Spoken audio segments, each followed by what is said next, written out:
Chris McConnell. Mark Wemkin. Roto Bros signal confirmed. Knowing more about football doesn't give you an edge in fantasy football. I don't care what your uncle told you when you were watching the Philadelphia Eagles and the Giants game. It means nothing. Mark's here. Hey, Mark. Did you know that you have an 8% chance to win your 12-team league? That's a rhetorical question. I know that you knew that, but I don't think a lot of our viewers and a lot of our listeners knew that. And that's an important piece of information that everybody needs to know about tonight's show, because this is the one with the vital information. This is the one, Mark, that can help you win your league. This is the one that's going to make you a smarter fantasy player.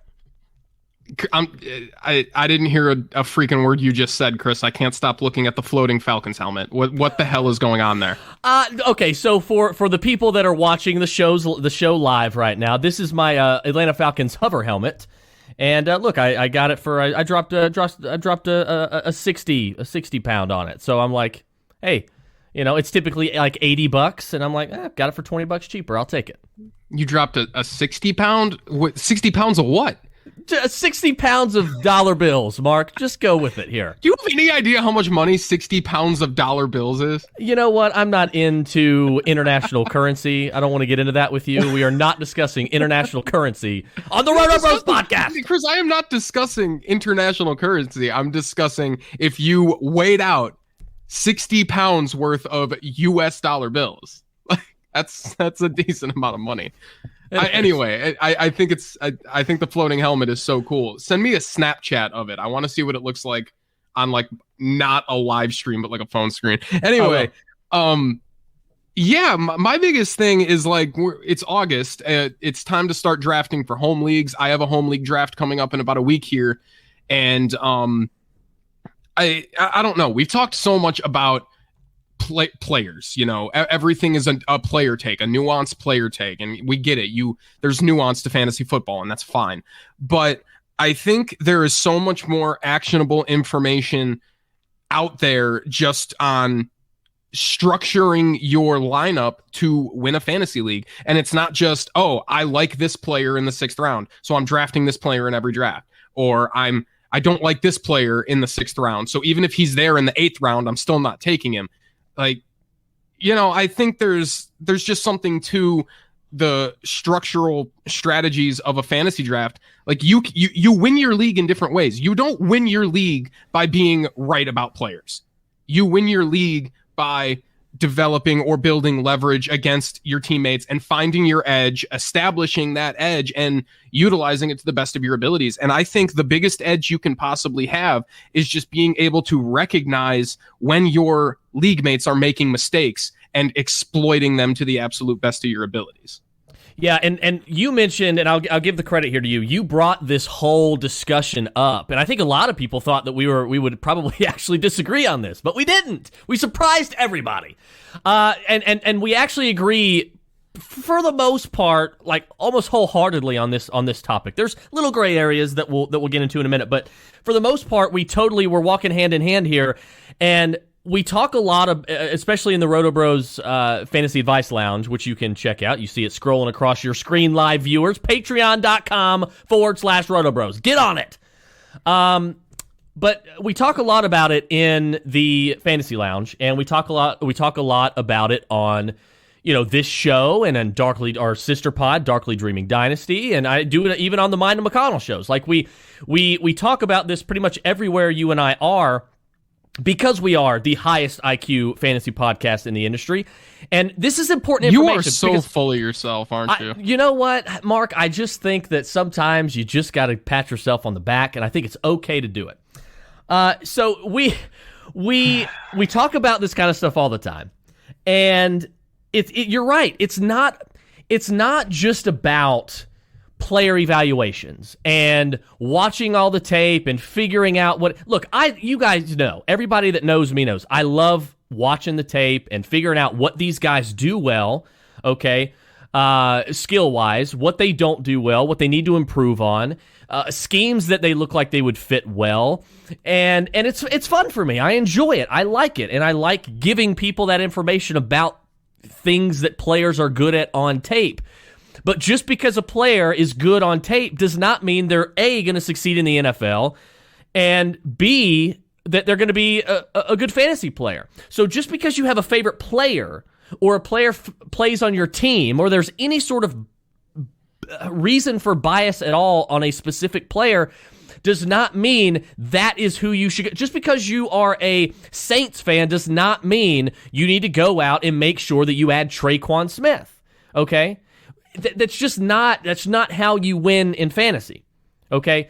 But like you said yesterday, we had this discussion in the Fantasy Lounge, and again, we talk a lot about player evaluations in there, and those are fun and all that kind of stuff, and it's interesting, and it moves the needle, and it makes for good content.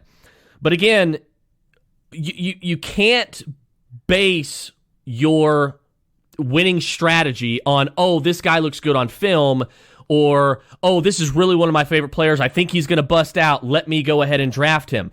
Most of it's about the ADP. Like, where are you going to take this player? Like, that player that you like very, very well may break out. Like, I love Nico Collins. I think his film is awesome. I think he's great on tape. He's great. He's obviously been great in training camp.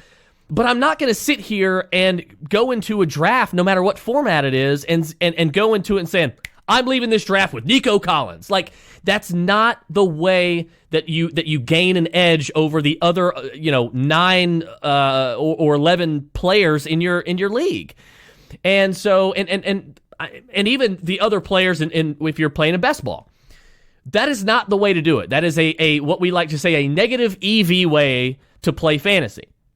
But what you and I are trying to do is teach people, both on this show and on any of the shows and in the lounge, how to do a better job at gaining an edge. And for the most part, you and I see it, I think, similarly. But there are some things that we kind of have to break free of. I think we kind of have to separate out just a little bit and explain for people, and that's kind of what this show tonight is all about, I think. I know I got a lot better at quantifying my edge in seasonal leagues and dynasty leagues, and best ball for that matter, when I started getting a lot better at DFS, when I learned what the real theory behind being a successful DFS player is, and it's not researching football. It's not researching basketball or researching baseball. It's not. It's all about exploiting your opponent's weaknesses. If you can predict what your opponents are going to do, you have an edge. Football especially, but baseball and basketball not so much. Basketball, when it comes to like projection, everything is very efficient, and baseball is very fragile. NFL projections can get pretty fragile because this is a random sport. If Henry Ruggs could be projected for 8 fantasy points and then catches a 75-yard touchdown, now on DraftKings that massively spikes his scoring. So he's going to have a 75th or 85th percentile outcome just based on one play. That's just how random football can be, is one play can completely crush a player's median projection. And like embracing that variance, I think first and foremost is one of the biggest edges you can find, but we've talked about that a lot. Yeah. Just it's so important to be able to at least try to predict what your opponents are going to do. You have a better chance of predicting what your opponents are going to do in a fantasy draft than you do predicting what's going to happen on a football field on Sunday. 100%. Like you have a much stronger chance of being able to predict what your opponents in a fantasy draft are going to do, especially in a home league where, you guys are playing for money. Like this home league I have coming up, it's like a $50 winner take all. So yeah, it's only a $50 investment, but with my baseline win probability of 8%, I need to be making decisions that increase that win probability and increase the expected value of my entire roster. So I know that I have an edge in this league, one, because I've been drafting best ball since May. I know where I have a great idea where players should be going in a draft. And I am more prepared to exploit the mistakes that my league mates are going to make in a draft. Like let's just say hypothetically, on Underdog right now, T. Higgins goes at the 4-5 turn right next to Jamar Chase. Let's just say Jamar Chase goes in the third because of rookie hype or camp buzz or whatever. I need to be able to exploit that mistake that player just made somehow. That mistake could be waiting an additional round and then taking T. Higgins and getting T. Higgins later. Or if I'm drafting at the turn, like I live in Chicago, 10 out of the 12 players in this league, including myself, are Bears fans. The only thing is I'm not going to make suboptimal decisions based on the Chicago Bears. I'm not going to reach a round and a half above ADP to get David Montgomery. I'm not going to do that for Justin Fields. I'm not going to do that for Allen Robinson or Darnell Mooney. Or Darnell Mooney or Cole Kmet. That's going to happen in this league. I can tell you right now that any Chicago Bears player, I can expect that they are going to get drafted at least one round ahead of ADP. There's also a Lions fan in this league, and I know that he is going to make suboptimal decisions by reaching for players like TJ Hawkinson. I can go into this draft assuming I'm not going to get TJ Hawkinson, because if I try to draft him at cost, he'll already be gone. So I need to and TJ Hawkinson is one of my highest owned players in best ball. Like, I think he is such a high probability to smash and could have massive win rate potential if he truly breaks out and is able to command 130 targets on this offense, just because he's got no competition for them.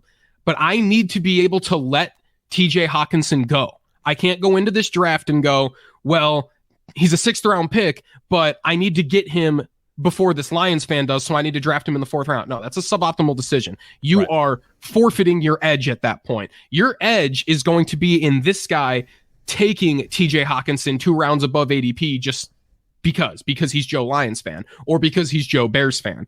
That's what I mean by quantifying your edge. You need to figure out what these players are going to do, because it's not that difficult. This isn't a best ball draft on Underdog where you're drafting with people who have like I have like 100 teams on Underdog right now.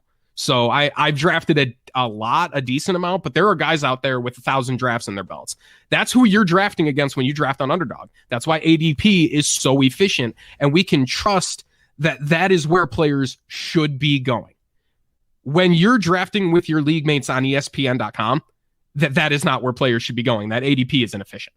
So that's why I think like you can set yourself up for success in August by getting in on drafts in May. That's kind of what I'm saying. It's a little late for that now, but that's good information for the future. But you can also use and that brings me to my next point is consensus rankings aren't going to help you that much in a draft. You know what can help you? Getting ADP from the most efficient source that you can find and using that as leverage against your league mates who are going to have ESPN.com's ADP printed out. Yeah, that happens in this home league that I'm in. This home league that I'm in, it's a live draft. We all get together at my buddy's house and we draft. We have the big board and everything. It's the only draft I have that does this. And he literally prints out ESPN.com consensus ADP and rankings for everyone to use.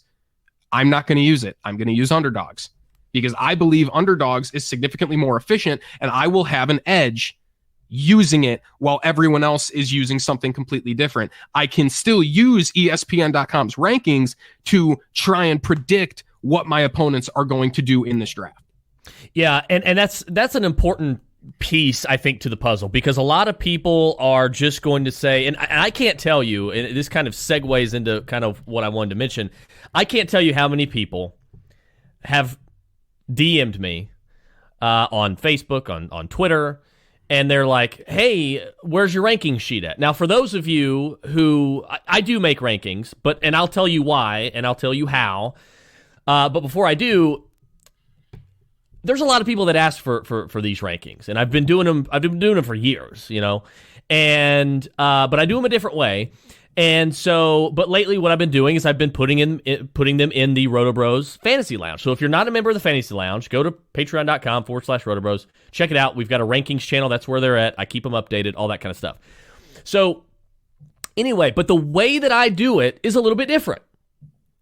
Because what I'm doing is I'm looking at these players, I'm looking at these rankings, and look, they're updated. It's not just one printout that I send you in, you know, that I release in like on May 1st, and then it's never touched again. You know, oh, well, Michael Thomas is going to be out 6 weeks. I guess he's still my wide receiver 4. No, it's updated, right? So, but these are not rankings. A lot of people are going to take those ESPN rankings, like you said, those Yahoo consensus rankings. And before I go any further, all those rankings, folks, throw them in the garbage because they're all the same.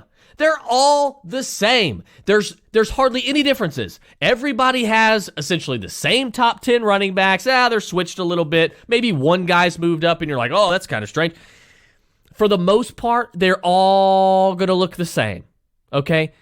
You don't even need to use those. Do not go based off that because, again, like Mark said, in those home leagues, the majority of those players that don't know any better, that aren't sharp fantasy players, they're just casual fantasy players, they're going to be doing the same thing. So it's a waste of your time to do that. You're not gaining any sort of edge.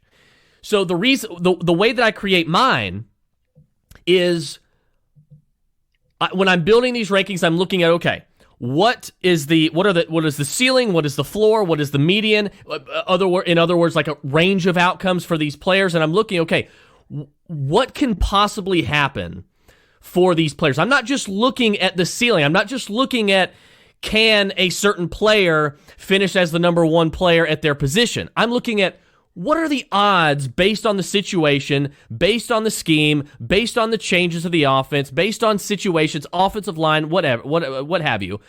What are the odds that this happens? What are the odds that this is the end game for this player? Okay, so it's not just about, is it in his range of outcomes? It's about, what are the odds that this range of outcomes comes to fruition?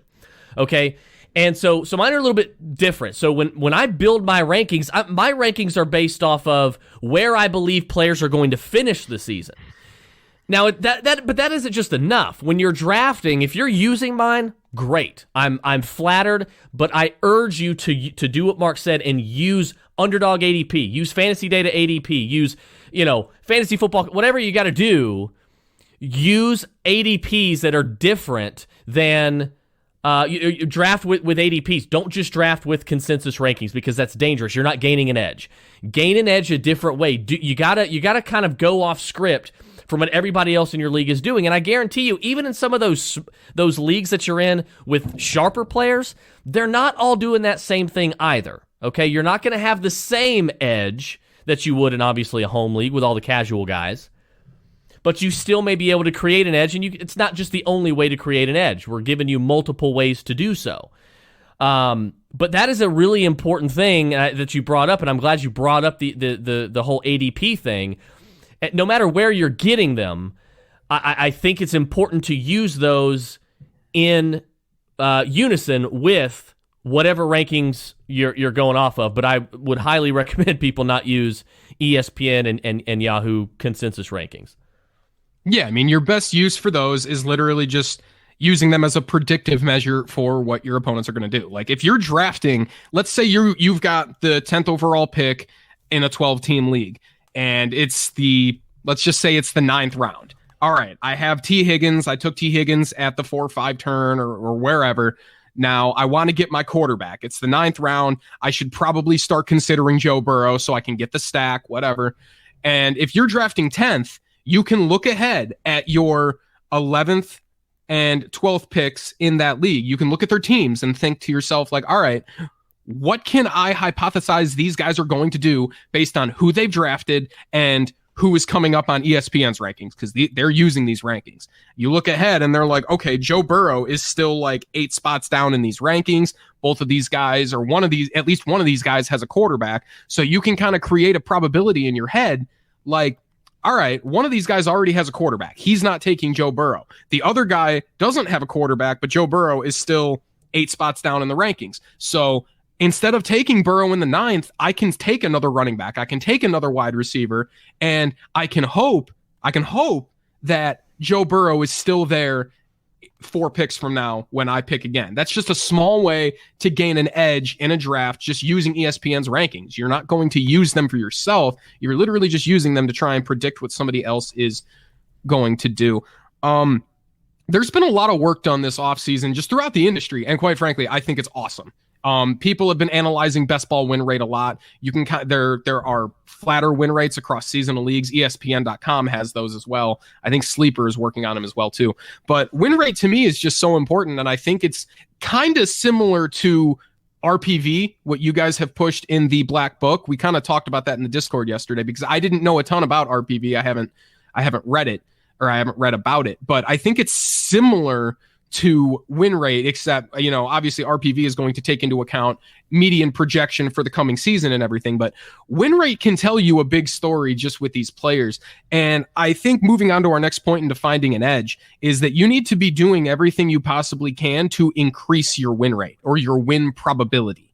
And if you start the draft before you've even taken anybody with a baseline win rate of 8%, you need to be making plus EV decisions that increase that win probability.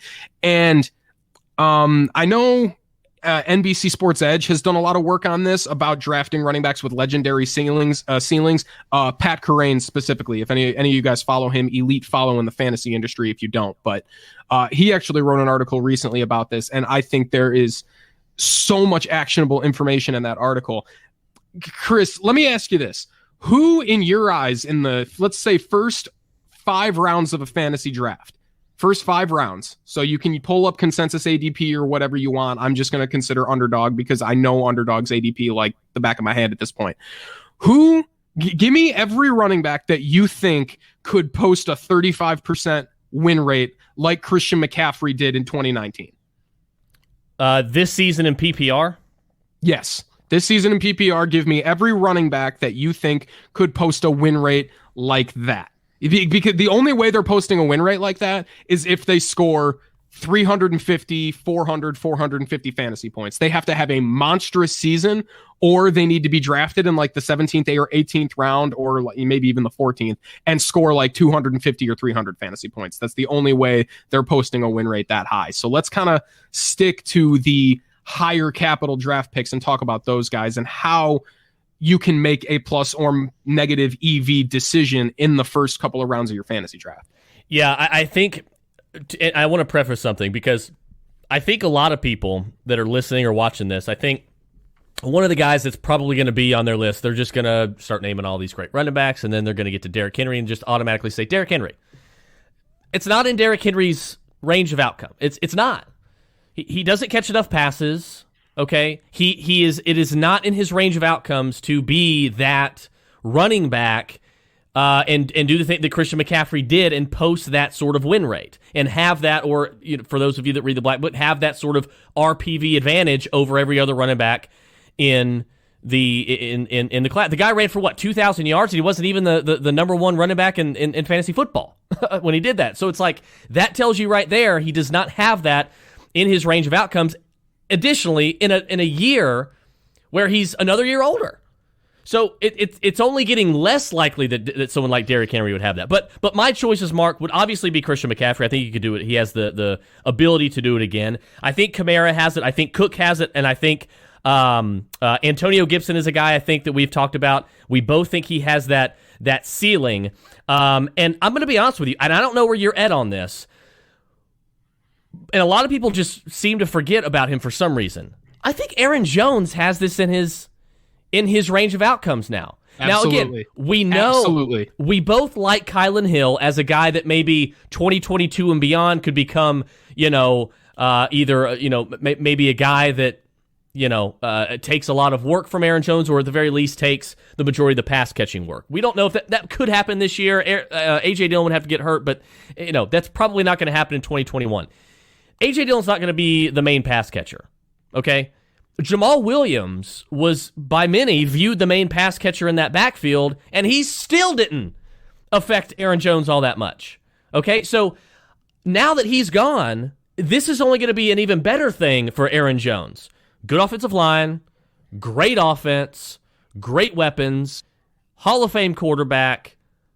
You know that the running game's going to be, this is going to be a good football team. They're going to score a lot of points. The quarterback's going to be in the MVP discussion for the most part. The wide receiver's going to be, Devontae Adams is going to be, close to a league winner in fantasy almost, at that position at least. And so Aaron Jones has everything set up for him. There's no excuse for Aaron Jones not to have that league-winning upside that Christian McCaffrey did. Now, what are his odds? His odds are probably not as good, obviously, as Alvin Kamara or Dalvin Cook, okay? But I do think his odds are just as good, if not greater, than Antonio Gibson's. And going to Antonio Gibson, he would be the only other guy. I don't think it's in Jonathan Taylor's. It's tough. I mean, I kind of want to say Austin Eckler. I kind of want to, but I'm not going to. Barkley, I think it's in his, but the problem with Barkley is he's got to overcome these offensive line woes, okay? Now, we've seen guys finish as high-end RB1s that have bad offensive lines. Barkley obviously has the talent to do that. But I don't, that's going to be his biggest obstacle. But you're talking about guys like Kamara and Cook and McCaffrey. These guys have better offensive, and Aaron Jones, these guys have better offensive lines. It's not in Joe Mixon's. It's not in Clyde Edwards-Hilaire's. It's not in Nick Chubb's, and I think we kind of discussed that, and I'm kind of leaning toward your side now to where it's really not. Just because he doesn't have, that ability to catch all those passes. Maybe even with Kareem Hunt hurt. So, a 95th percentile outcome for Nick Chubb. Like, he has the absolute stone best season of his career. He just has Derrick Henry's 2020 season. Like that, I think that's as good as it can get for Nick Chubb. If Kareem Hunt were to get hurt, yes, Nick Chubb's ranges of outcomes change, but I don't know if they change that much. Like, does he suddenly go from a 15 reception player all the way up to like a 60 or 70 reception player? Probably not. Like, that's not going to happen. Yeah. He could maybe command 40 targets, but that's not going to be something stupid that absolutely wins you a league. You've mentioned so I was having a discussion with myself in the car on the way home, and I said, like, literally just by myself, and it was all about, players and the running backs that I thought had that in their range of outcomes where they could just have 400 plus fantasy points. They could have the Christian McCaffrey, Todd Gurley, David Johnson-esque season. And obviously Christian McCaffrey's already done it. He's got it in his range of outcomes. I don't know if Dalvin Cook does. I don't want to put Dalvin Cook there. I think we've already seen his 75th and 85th and 95th percentile outcomes, and he can have a monster season, and he is objectively still a good draft pick at the 1.2. So I wouldn't criticize anyone for taking Dalvin Cook, even though I don't think he has a Christian McCaffrey-esque season in his range of outcomes. And the big reason for that is he's not like a 90 or 95% snap share player.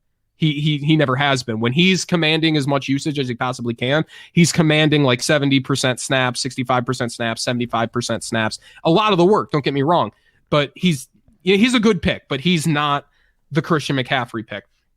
I think Ezekiel Elliott does have it in his range of outcomes. Like, we all love Tony Pollard as, a late round running back dart throw. But if Ezekiel Elliott came out and played 95% snaps and had like 90% of the running back touches this year for the Cowboys, none of us would be surprised. We would be like, how did we not just draft Zeke at the 1.2 all day long? Yeah. Alvin Kamara, yes. I agree with you on Alvin Kamara, only because he could literally be set up to touch the football more times than he ever has in his career.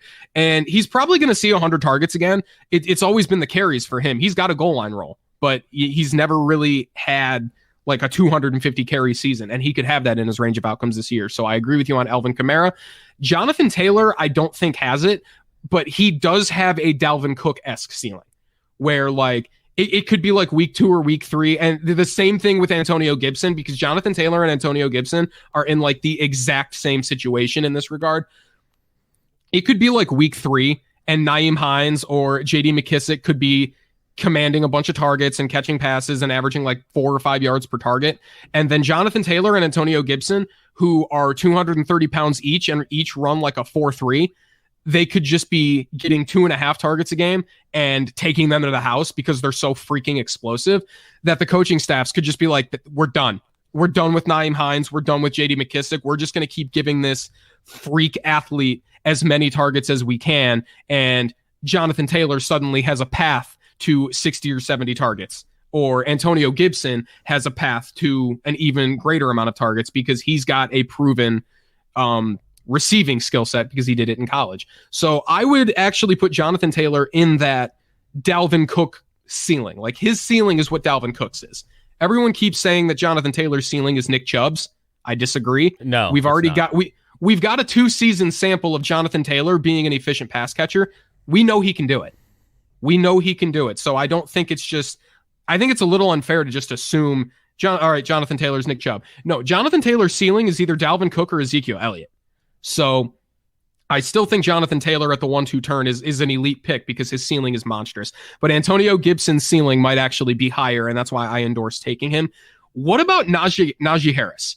Because I think he's going to be more of a lower variance player. Like, his floor is probably as safe as any player you can get in the second round of a fantasy draft. I don't know if the elite ceiling that could win you a fantasy league is there, especially because you have to take him in the second round. So there's not, I don't know what kind of value I'm getting. Yeah, there's three interesting players here to me. And I think those players, just so everybody knows, we'll get into Joe Mixon, Austin Eckler, Najee Harris. Because Najee Harris, to me, everybody, it's no secret. Najee Harris in redraft leagues, he's typically my number 2 pick on the turn. If I'm going to get a running back in the second round that is going to get more than likely he's going to get 300 plus touches. He's definitely getting 270 plus. Okay, even 270 plus touches is enough for you to typically be a rock solid RB1. But if he approaches 350, like I kind of think that he will, man, look, he's got to stay healthy. And there's an extra game. Okay, I know we're worried about the offensive line, but we've seen running backs do this all the time with less than stellar offensive lines. It's the touches for me. It's the opportunities. I don't think he's got the McCaffrey season in him. I don't think he's got that 2019 McCaffrey season. I don't. But that doesn't mean that he's not an excellent choice to be the RB1 on your squad, or, of course, the RB2 on your squad. It just means you need to sort of keep in mind that he's probably not going to be able to ever reach that particular summit. And it's a hard thing to do, right? Like, not everybody can have those seasons like McCaffrey in 2019 and Tomlinson in 2005, like 2005, 2006. Like, it's a very, very difficult thing to do. I don't think it's in Joe Mixon's either. I don't. Now, I love Joe. I think Joe Mixon, from a skill standpoint, is one of the most highly skilled running backs in the league. But again, he struggles with injuries. He always seems to be banged up, so he's got to get over that. The offensive line, obviously, we have a lot of questions about that. I also don't think Joe Burrow is going to be dumping off a lot. I think Joe Burrow is going to be one of the least I think Joe Burrow is going to have those dump offs. In regards to quarterbacks, he's going to be one of the quarterbacks that does it the least. So, like, I don't know if these tons of like Kamara-ish or Austin Eckler-ish dump offs are going to be in store for Joe Mixon. And I don't know. I think this offense is going to be much better. I think they're going to score some points. I think this is going to be a competitive team because they're going to be throwing a lot, and hopefully Burrow's healthy. But I still don't think it's in his range of outcomes, regardless of the fact that I do believe he is going to be a full-fledged workhorse in this backfield. And, of course, Austin Eckler, he's going to get the targets. There's no question about that. The problem with Eckler, to me, is he's going to be on a good offense. He's going to get the targets. He's going to get the carries. And talent-wise, he's good enough to do it. But he's never been a goal line back. And now, look, he didn't need that to finish as a top 5 running back. But there is a difference, Mark, between, as we know, there is a difference. There's a cliff between RB1, maybe sometimes RB2, and then the rest of the field. Like, that top flight RB1, that Christian McCaffrey season, you are just head and shoulders above every other running back. And I don't think that's going to be in Eckler's range of outcomes either. So those 3 guys, I'm going to say no. I think it's close. I think all 3 could finish as top 5 running backs. I think that is absolutely possible for all 3 of them. I don't think the McCaffrey season, the Tomlinson season is the greatest season ever, so I won't even try to compare it to that. But the McCaffrey season, yeah, I just don't think it's going to be there. There's a couple more guys that I think have it in their range of outcomes. The based on the way I've been drafting Travis Etienne, you might think that I believe it's in his range of outcomes, and it's probably not, because he's probably just going to be splitting so many of the goal line carries with James Robinson, at least for a decent chunk of the year. Assuming by like week 8, Travis Etienne could have a stranglehold on that entire backfield and be a 90% snap share guy, but not having that early in the season is going to affect his win rate significantly. Miles Sanders, I think, again, he could have a Dalvin Cook-esque ceiling or a Joe Mixon-esque ceiling, but it's not a McCaffrey-esque ceiling. We're about to agree on this. We're about to agree on this next one, I think. There's 2 more guys. One of them we're probably not going to agree on, but the one that I want to spend the most time talking on, it's DeAndre Swift. Yes! It's DeAndre Swift. And I keep seeing in the fantasy land of people fading DeAndre Swift because the Lions are going to be bad. He's going to be competing with Jamal Williams for touches. And it's just like, you people are out of your minds fading DeAndre Swift. I will smack you on the hand. I will smack you on the hand. I won't, because I get it. He's going to be an extremely high variance player. His 25th percentile outcome is like 6 fantasy points or 8 fantasy points per game, because he's only getting like 8 or 9 carries and 5 targets, which is decent. But like on a bad offense, he's going to need to be pretty freaking efficient to make that work. But his ceiling is Christian McCaffrey. Like, yes. we could reach a point where the Lions coaching staff is just like, what the hell are we doing with Jamal Williams? This DeAndre Swift dude is explosive. He's one of the best pass catching running backs in the league. He's elusive. Like this guy does everything we need him to do and more. We've got nothing else out on the football field. Who else are we going to throw it to? We can't throw it to TJ Hawkinson 200 times. That's not going to work. We've got wide receivers that can't separate or command any targets. We need the guy who can actually be relied upon. Like this could happen. I'm not saying it will. I'm not trying to predict outcomes here. I'm just saying this could happen. This is well within DeAndre Swift's range of outcomes. He could be the next Christian McCaffrey. Yeah, I think there's probably going to be a lot of people when they're driving around listening to this tomorrow, or when they're watching right now, they're like, DeAndre Swift. Look, what is the Lions offense? The Lions, they're not going to be a good football team, but what do they have going for them? A more than solid offensive line. Okay, what should be a more than solid offensive line. Okay, we're left to assume that. And a quarterback that has dumped off in the past. Like, Jared Goff has shown he is not afraid to do that. You've already mentioned the pass catchers. We think TJ Hawkinson's gonna break the glass ceiling in a way at tight end. Like, he's gonna be probably one of these positional advantages at tight end because of the target share. But he's not gonna catch every pass. Right? Like, is Amon-Ra St. Brown going to be a rookie sensation? He's probably going to start, but he's probably not going to be a rookie sensation. He's not going to be Justin Jefferson. We've read the book on Brashad Perriman. We know how the story ends on Tyrell Williams. Quintez Cephas doesn't look like he's even, he's barely with the twos. So it's like, who else? Oh, DeAndre Swift. So DeAndre Swift is going to see a ton of touches and a ton of receptions.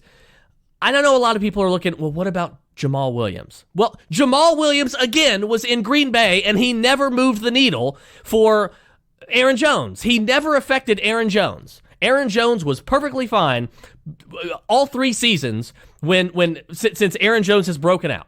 So I don't want to hear Jamal Williams. DeAndre Swift is miles ahead of Jamal Williams when it comes to overall skill.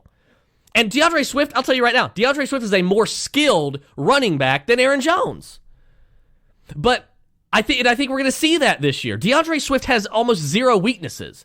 This is a guy that could do it all, and you're right. Just because it's a bad offense does not mean that it's bad. The Jaguars were a bad offense last year, and James Robinson, an undrafted rookie free agent with a bad offensive line and bad quarterback play, was just fine. Okay, we see this happen. So you don't have to have a running back on a bad offense. And let me tell you something. If I'm drafted with the 1-1, Mark, I don't think a lot of people realize it. If I'm drafted with the 1-1 and I'm hoping that I get, I can pair McCaffrey, who's the consensus 1-1. If I'm hoping I can pair McCaffrey with another running back on the turn, DeAndre Swift's going to be there.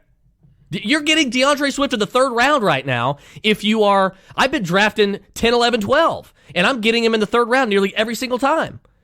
So you could get him in the 2nd round with the first pick in the 3rd. If you're drafting 1-1 and you already take McCaffrey, that's 2 running backs that have this league-winning ceiling. Like, that's huge. You know what I mean? And imagine if you are a guy, I don't know what the odds of this are, but imagine if you are the guy with 1-1 and you get both of these guys, Mark, and it happens for both. They're both top 3 running backs. Imagine that. Like, this is not crazy the odds of this happening are actually better than what people think. I agree with you. I agree with you 100%. And then I'm so glad that we can kind of hold hands here with DeAndre Swift because, like, I get it. It's a low probability because the Lions are bad, but like there is a legitimate range of outcomes here where he just plays 90% snaps because he's so good. Yeah. And the coaching staff is seeing Jamal Williams and they're like, yeah, we like this guy, but we can't do with him what we can do with DeAndre Swift. And like the Lions, I don't think the Lions are going to tank. They could, I don't know, but just knowing what I know about Dan Campbell, like I don't think that's in his vocabulary at all. I think Dan Campbell is going to do whatever he has to do to try and win every week. I mean, I see him making a ton of suboptimal decisions, but I could be wrong. He might not. I don't know. Well, he's also old school. He's also an old school guy. So that kind of lends hope to me. I'm like, okay, he's an old school guy. He's probably making suboptimal decisions. So maybe he doesn't want to kind of go with the rest of the NFL. Maybe he wants to be the old school guy and stick to one workhorse running back. For fantasy purposes, I certainly hope he does for my 3rd round pick in DeAndre Swift. DeAndre Swift has to be the player that in every draft, DeAndre Swift and probably Bryan Edwards, that I am just most likely to reach a round above consensus to take or just above consensus in general. Like DeAndre Swift, you get at the 3-4 turn, but there are times where it's like the early 3rd round and just based on my lineup construction, because like, all right, I drafted in the middle of the 1st round, so I took Devontae Adams or Tyreek Hill, and then in the 2nd round, it's just like, oh, I've got A.J. Brown or who's another wide receiver that goes, Justin Jefferson or whatever. I've got 2, or DeAndre Hopkins. I've done that a lot. I've started Devontae Adams, DeAndre Hopkins, or Tyreek Hill, DeAndre Hopkins. I started that in Underdog like 100 times. So I almost always take DeAndre Swift like a few rounds above consensus, even though there are probably better picks in a vacuum available. I take Swift because he could be a genuine hero RB. He could be a low floor player, and I'm absorbing that risk because I think the ceiling is 25 plus fantasy points per game just based on his skill set, his explosiveness. The offensive line is good. He's playing with a quarterback that targeted Todd Gurley 80 plus times in back-to-back seasons. Like Jared Goff was a big reason for that legendary season that Todd Gurley had, and targets are such a big part of it. Would it surprise anybody if DeAndre Swift had 90 targets at the end of the season? It shouldn't. It wouldn't surprise me. He was the best pass catcher in that draft class. He was better than Clyde Edwards-Helaire. I kind of expect it. Like, I kind of do too. You know what I mean? And now, look, you mentioned Bryan Edwards, and I want to, this is a guy that, the analytics community loves, and I'm being a little more cautious, but for this example, he's actually a really good example for kind of what we're trying to teach people here. And this kind of goes in reverse back to the ADP discussion we were having, because it's still, that is very important. First of all, I want to make sure everybody knows. Everybody's like, I see these people posting, even, and some people even do it in the Fantasy Lounge, but I see people posting on like Fantasy Twitter and Fantasy Facebook and all this kind. Who won the draft? What team do you like most? Who won the draft? Who cares? Who cares who won the draft? Winning the draft is not important. You don't win. What do you win for winning the draft? You get a trophy for that? No. So why do you care if you win the draft? Okay, your commissioner is not doling out. He's not allocating these league safe winnings because you won the draft. Oh man, congratulations! A hell of a pick with Travis Etienne in the 7th round. A hell of a pick. No, okay, so winning the draft doesn't matter. Drafting smarter matters. So if you are using somebody's rankings, like if you're using, Mark doesn't typically make rankings, but if Mark made rankings, maybe he has Bryan Edwards, and he thinks Bryan Edwards is going to finish wide receiver 30, okay? And this is you can kind of use my rankings for this as well, because there's going to be players that I have finishing higher at the end of the season compared to what their current ADP is. Okay, but if we have Bryan Edwards finishing as the wide receiver 30, and that's what we think is going to happen based on offense and situation and all that kind of stuff, that doesn't mean you draft him at wide receiver 30.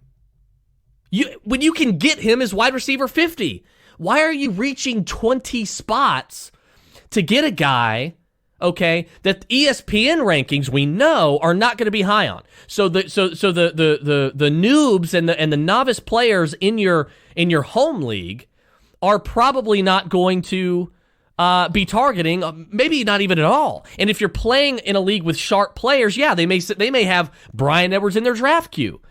But that doesn't mean that that doesn't mean that you can't, go like 5 spots or something, reach a little bit like you mentioned, but don't reach 20 spots just to get a guy that you think is going to finish the season, because that is extremely bad process.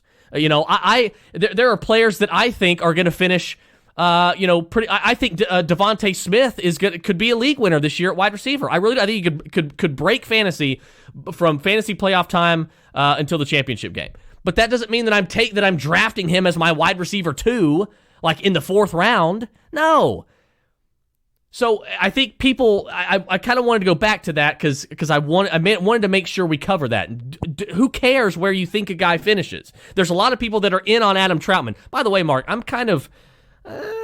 I'm scared here. I'm a little off the industry's cooling off too. Yeah, he was an 11th round pick a month ago, and he's like a 14th round pick on Underdog now. I got him 20 spots past consensus ADP today in a Puppy 3 draft. Yeah, and I got him like 160th overall. Because my original thing was like, okay, look, Michael Thomas is out. Marquez Callaway's not exactly an established receiver, although I like him more than Traquan Smith. Traquan Smith's not an established receiver either. Neither one of them has really proven anything. And they really don't have anybody that tied in. Oh, here comes Juwan Johnson, being a converted wide receiver, which scares me in and of itself, being the main pass catcher while Taysom Hill's in the game in the first preseason game. Now, I don't want to overreact to a first preseason game. But look, I'm down to 2 Troutman shares right now, and I have to, even though I may be cooling off on him, I think I may want to keep those 2 shares because I also have to keep in mind there's a possibility, Mark, I might be wrong. You have to account for that possibility. Look, I like to say, I feel like I come off as maybe one of the most arrogant people in the industry, okay? And I sort of embrace that. Like, I feel like I am strong in my convictions, as you know. I wear my opinions on my sleeve. But I'm not so much of an idiot to say I'm going to bat 1,000 this year on players that I think are good, that I like, or that are good at good values. Adam Troutman was coming at a great value, but I might be wrong that he is the main beneficiary of this Michael Thomas pup list visit for 6, 7, 8 weeks, however long it ends up being. It might be Juwan Johnson, and he's obviously free. You know what I mean? So, but I also have to account for the fact that while I'm selling some shares, I also have to account for the fact that I might not be wrong. He might be good, and I want to have some of those just in case he does pop off. But I am cooling off on that. Just so you know, I kind of want to mention that. And I think it kind of goes into what we're talking about a little bit. We've talked a lot about running backs and win rate, and I think we can do it with wide receiver too. Now, wide receiver, you're going to notice like win rates, the best win rates over the last 6 years or so. I'm using best ball win rates from RotoViz, by the way, and it only goes back to 2015, but we still got a 6-year sample of what types of wide receivers are winning leagues more times than not. And the highest win rate since 2015 for any wide receiver but since 2015 was Doug Baldwin in 2015. He had an ADP of 161, so he was being drafted outside the top 150. He scored 260 fantasy points. So this was, if you had Doug Baldwin that year, you essentially had a 21% chance to win your league, 13% above the baseline. That's fantastic for a wide receiver. So that is my thesis for Brian Edwards, is like, it's not because I love the player. It's not because I've sat here, grinded the film and gone, yeah, he's good, he's going to score fantasy points. And it's not even because I like his analytics, which obviously I do. I like the breakout age. It's one of the best breakout ages of all time. I like the fact that he was an alpha in college. I like the fact that he was able to command 20% target share while competing with a guy like Deebo Samuel. I love that stuff. But that's like, I've reached a point in my fantasy career now where that stuff is just significantly less important to me, and increasing my win probability is the most important thing. And I take Brian Edwards because you can draft him outside of wide receiver. He goes at like wide receiver 50, even on Underdog, where wide receiver ADP is more efficient than we've ever seen wide receiver ADP be. You can still get him at like wide receiver 50, wide receiver 55. He's projecting to be the starting wide receiver for this team. Like he's projecting to play 85, 90, 95% snaps, 90% plus route participation. He could be running a route on 95% of Derek Carr's dropbacks. Like, not only could that happen, that is probably the most probable outcome for Bryan Edwards right now, is that he is a full-time starter in this offense. And that's why, like, if he goes for 1,000 yards, he doesn't have to have a 1,400 yard Justin Jefferson season. If he just goes for like 900 or 1,000 yards and catches like 7 or 8 touchdowns, his win rate is going to be north of 15%.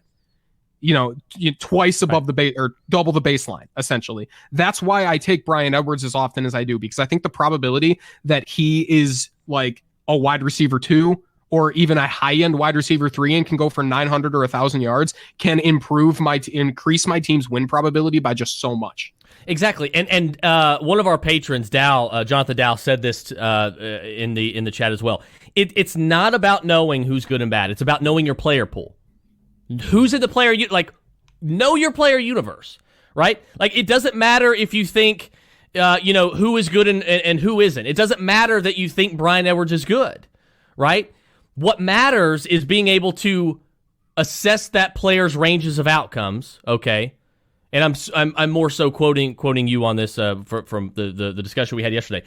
That's what matters: assessing the player's range of outcomes, determining if it's a sharp pick based on determining if it's a sharp pick at cost based on those potential outcomes. Now, there's a player that you and I both like. We kind of see it a little bit differently, at least in year one, and that's Kyle Pitts, and it's kind of an example of this. And it's kind of a little bit like this general information I just shared, we agree. But with certain players, there is a little bit of gray area, and Kyle Pitts is a good example because for me, we both agree that he's the type of player that at the very least, eventually is going to be a positional advantage at tight end. Now, I don't believe, unless things have changed, I don't believe you think that that's going to be in his range of outcomes in year one. For me, I lean more toward, yes, I do. I am fine. I'm actually comfortable with including him in the bunch of the other 3 positional advantages at tight end, in my opinion, which is Kelsey and Waller and TJ Hawkinson this year. I'm fine with saying Kyle Pitts is the 4th guy. Okay, a lot of people are going to say Kittle, but there's other reasons that I don't think that's going to be the case.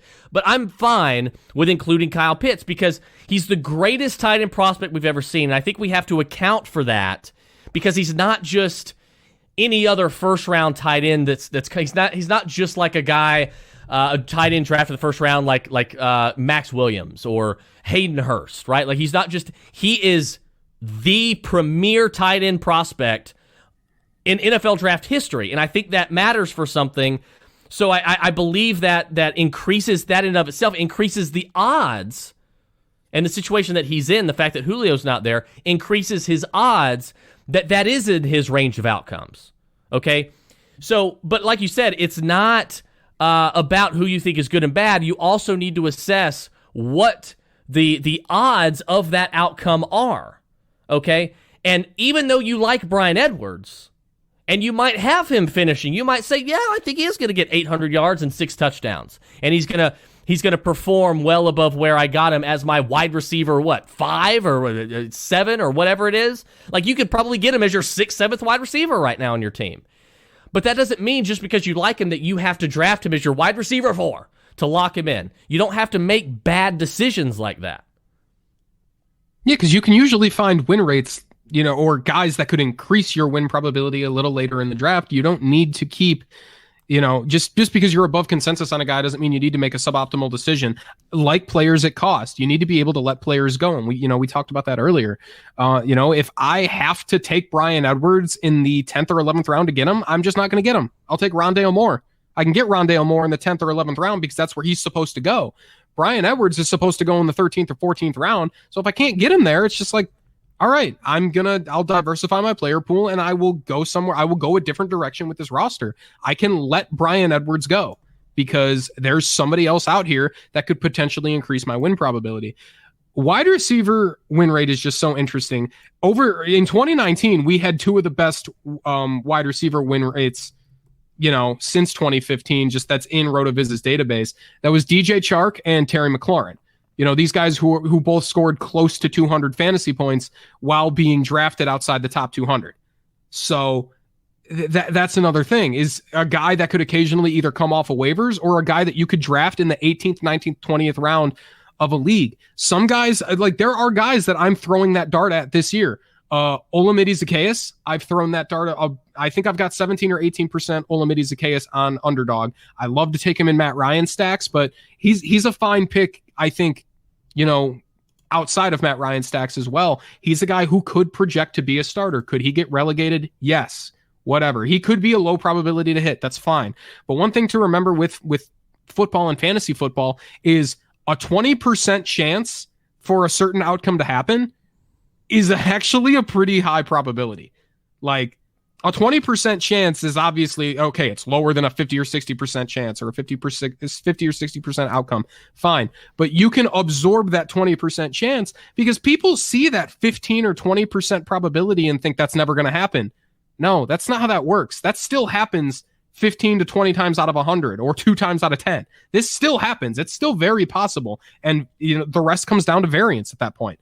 It depends on which direction the variance falls, and you can't control that. But you can embrace that variance and try and find hits and find fantasy points where other people are not.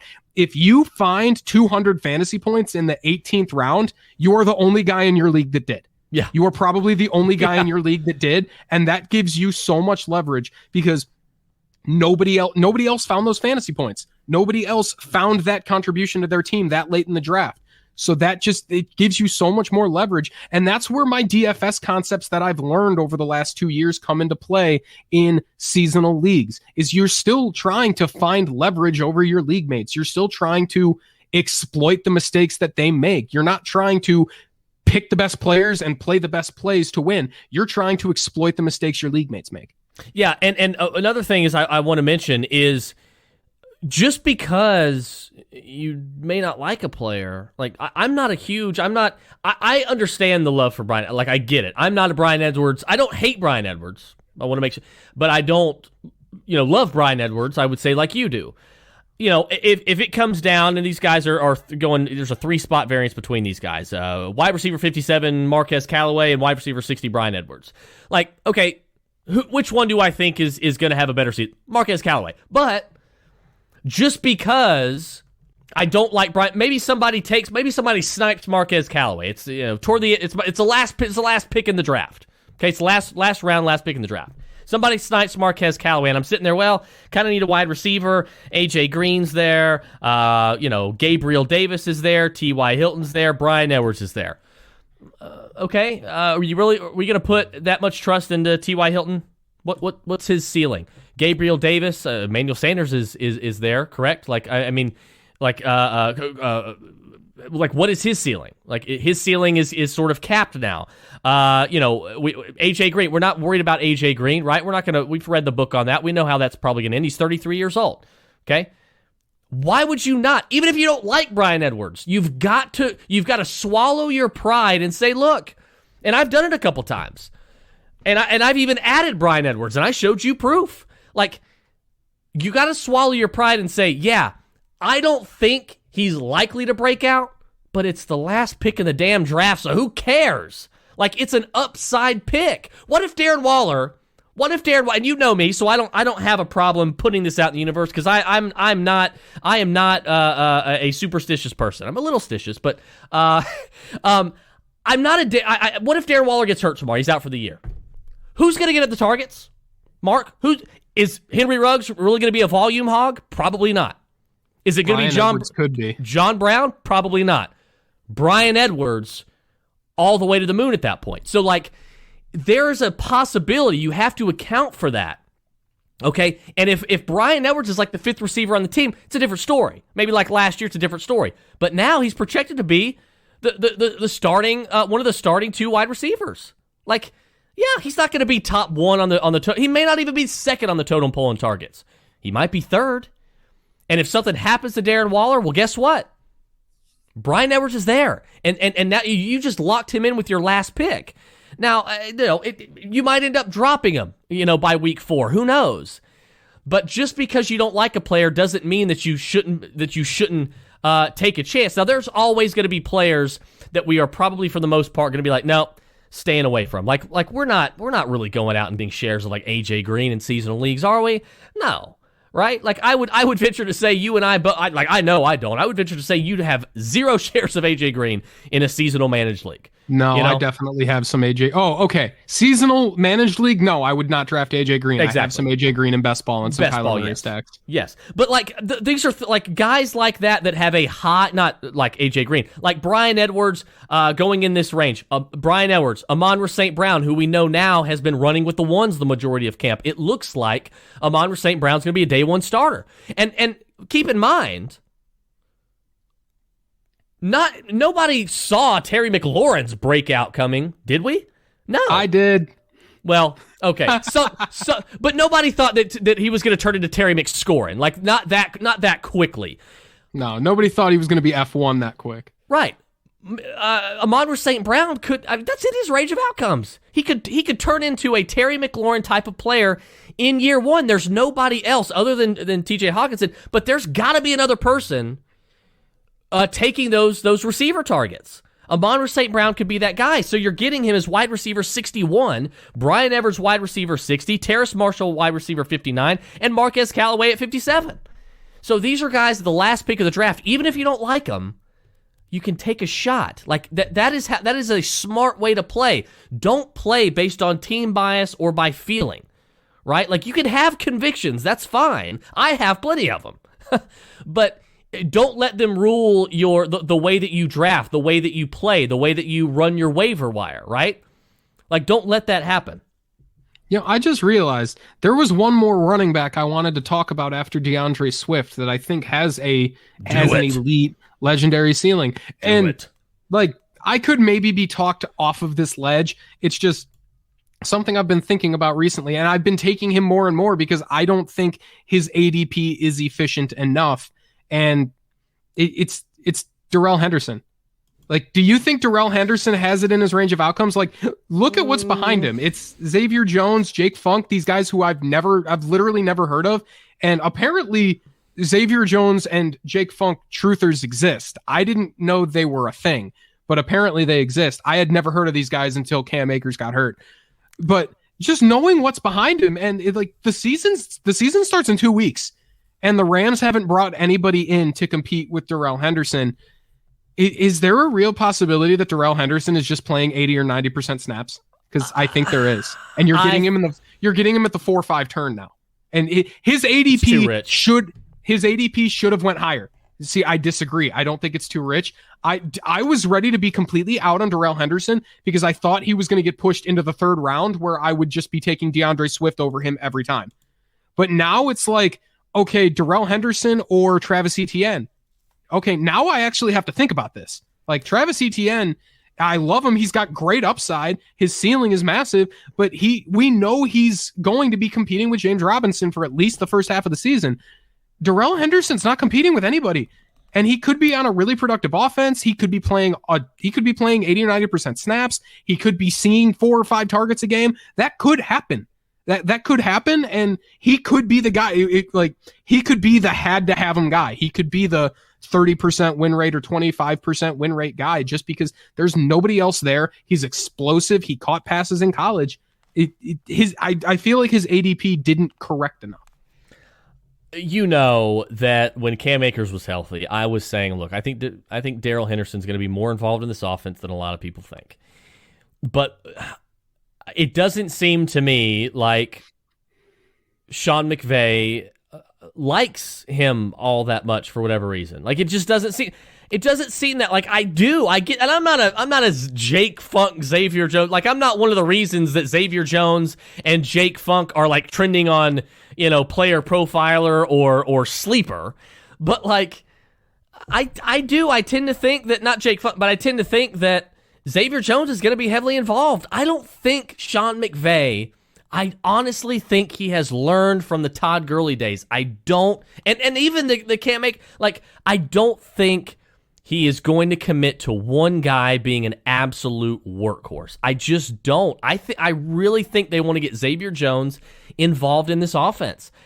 I don't see that in his range. I don't. I mean, look, anything can happen, I guess, if you're getting a 90% snap share and like the 10% is Xavier and Jake, but I don't. You kind of lost me on that one. I don't know what Sean McVay is thinking. I don't know. I don't know. And the fact they didn't bring in anybody, and I expected them to. I figured we would see some dusty old running back come into this backfield and start competing with Darrell Henderson, but like that never happened. So they're literally relying on guys who have like never played NFL football before to compete for touches with Darrell Henderson, who is explosive, who has ripped off splash plays and looked impressive in the past. We've seen it happen. And these guys are just expected to compete with him right away and make Darrell Henderson a 50% or 60% snap share guy, which is like, he's being drafted as if he's only going to play 50 or 60% of the snaps. And it's like, there's nobody else. He could play 80 or 90%. That could happen. And that's why I feel like he should be more expensive than he is. And I think his ADP is still inefficient. Yeah, he's going as RB20 right now. So he's going like it's too low. Three spots below Darrell Henderson or Miles Sanders. See, you did that on purpose. You did that. I'm getting okay, but you did that on purpose because you know, Mark, that I have you slide up. You know that I'm not big on Miles Sanders. I'm getting to the point, and you know that I have placed I have a lot of money on Miles Sanders this year. So you know that like I'm getting to the point where I want to take Darrell Henderson over Miles Sanders. I would take Darrell Henderson. I would, but. I wouldn't. But I'm getting to the point where I want to as well. He's going 4 spots behind DeAndre Swift. I'm not. There's no way in teetotal hell that I'm taking Darrell Henderson over DeAndre Swift. But like, here's the thing: am I even taking him over Chris Carson? That's tough. I would. I think I would, because I don't think Chris Carson's ever going to play like 90% snaps. I think he'll have some games where he plays like 80%, but over the course of a full season, he's going to be closer to a 60, 65. Maybe 70% snap share player. And there's a good ceiling there for him. So Chris Carson's a fine pick, but I would, in the 4th round, I'm taking Darrell Henderson over David Montgomery and Chris Carson every time. I have Darrell Henderson just inside my top 25 running backs. I have him finishing the season right inside the top 25. I think he can. So obviously I don't expect him to outperform this RB20 ADP, because I do personally believe Xavier Jones is going to be involved. I thought this is always going to be a committee, and that doesn't change just because Cam Akers is out. For me, I do think he could outperform his ADP. Obviously, good offensive line, good offense. I think he could outperform this ADP, but I don't think he's going to outperform it and become RB6. I think we could maybe see RB13, 12, maybe 12, maybe a low end RB1. But I just don't know. I don't think the odds are there for me, man. I really don't. I don't know. Like, I honestly don't know. Obviously it's a low probability thing. Like, him being a league winner is lower probability. It's just I don't know what it is, because I don't know what Sean McVay is thinking. Darrell Henderson could play 45-50% snaps, and Xavier Jones could be a potential league winner, or Darrell Henderson could literally never leave the field, and he could be the guy you had to have. Yeah. He's interesting because, like you said, we just don't know. Like, nobody heard of Xavier Jones. Like, those of us who watch like a lot of college football, yeah, we've heard of Xavier Jones. But most people had never heard of Xavier Jones. Like, the casual fan, Xavier Jones, the casual fan, Jake Funk, who are these guys? So you just assume, I've never heard of them, they must not be good. But like, we see this all the time. And here's a point. To think about. We probably all thought that when Leonard Fournette left Jacksonville, we probably all thought that somebody was going to come in there and compete with James Robinson. Nobody did it, and James Robinson finished the season as RB7. So like, If that happens and James Robinson can do it with that workload that he got, and Darrell Henderson gets that same workload behind a better offensive line with a better quarterback on a better team with better coaching, I mean, God, yes. I mean, it's possible, Mark. Thanks for listening. And don't forget to join the Roto Bros Fantasy Advice Lounge on Discord by going to patreon.com/RotoBros.